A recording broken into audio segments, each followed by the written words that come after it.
If you're ready to use Google Tag Manager but aren't sure how to access your account in 2025, you're in the perfect place. In just a couple of minutes, I'll walk you through exactly how to log in, whether you already have an account or you're starting from scratch, so you can jump right into managing your tags without stress.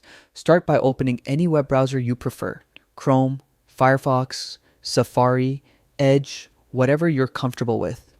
In the address bar at the top, type tagmanager.google.com and hit enter. This takes you straight to the Google Tag Manager login page. You'll see the standard Google sign-in screen. Enter the same email and a password you use for Gmail or other Google services.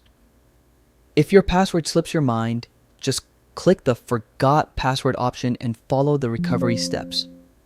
It's quick and secure. Now, if you don't already have a Tag Manager account, no problem.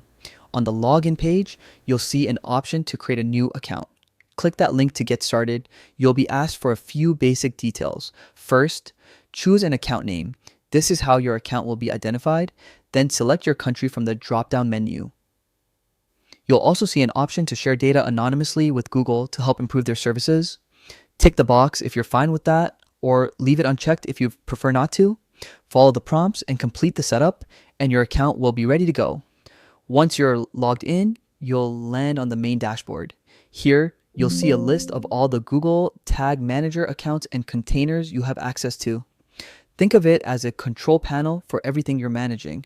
Just click on any container you want to work with, and it will open up so you can begin adding or editing tags, triggers, and variables. And that's it. You're officially logged into Google Tag Manager and ready to manage your tracking and analytics like a pro. If you run into anything confusing along the way, Google support resources are always there to help. If this guide made the process easier, stick around for more quick tutorials just like this.